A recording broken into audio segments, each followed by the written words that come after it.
আজকে আমরা লাগাতার অবস্থান কর্মসূচি পালন করছি। এখনও পর্যন্ত স্কুল শিক্ষা প্রতিষ্ঠান খোলা আছে।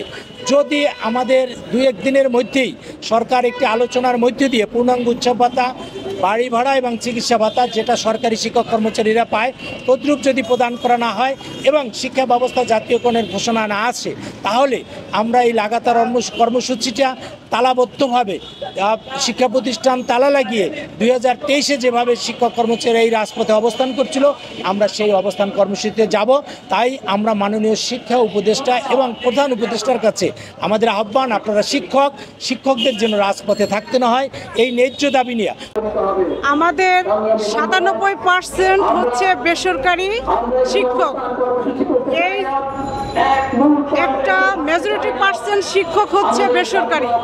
এই বেসরকারি শিক্ষকদেরকে অবহেলা করে আমাদের বেতন বৈষম্য দূর না করলে এটা শিক্ষার্থীদের উপরও একটা বড় প্রভাব পড়বে। এই কারণে যে একজন শিক্ষক যদি এই বৈষম্যর শিকার হয় তাহলে শ্রেণীকক্ষে তার পাঠদান সঠিক হবে না এবং সে মনোযোগ সহকারে শ্রেণীকক্ষে পাঠদান করতে পারবে না। আমরা যে 21 বছর আগে মাত্র 25% উৎসব ভাতা পেয়েছি, সেই 25% উৎসব ভাতার আজও কোনো পরিবর্তন হয় নাই। আমরা চাই 25% উৎসব ভাতার পরিবর্তে সরকারি শিক্ষক কর্মচারীদের ন্যায় 100% উৎসব ভাতা দেওয়া হোক এবং আমরা মাত্র 1000 টাকা বাড়ি ভাড়া পাই, 500 টাকা চিকিৎসা ভাতা পাই। এই 1000 টাকা বাড়ি ভাড়া এবং 500 টাকা চিকিৎসা ভাতার পরিবর্তন চাই। কি পরিবর্তন চাই?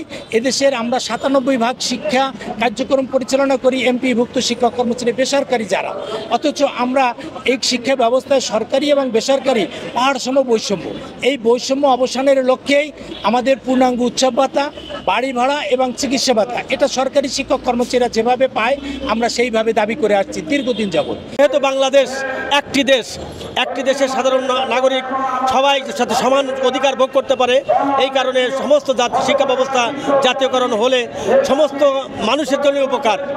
একজন সরকারি স্কুলে যে শিক্ষার্থী পড়াশোনা করে তারা মাত্র 20 টাকা 15 টাকা মাসিক বেতনে পড়াশোনা করে, আবার বেসরকারি অনেক জায়গায় 100 টাকা 200 টাকা 1000 টাকা 2000 টাকা বেতনও অনেক জায়গায় পড়াশোনা করে। অভিভাবকরাও এখানে কষ্ট স্বীকার করে, বৈষম্যর শিকার হয়। যার কারণে আমরা চাই যে সমস্ত শিক্ষা ব্যবস্থাটা যাতে এক জাতীয় হয়ে যায়, জাতীয়করণ হয়, আমাদের সমস্ত নিয়ম শৃঙ্খলা যাতে এক লেভেলে চলে আসে।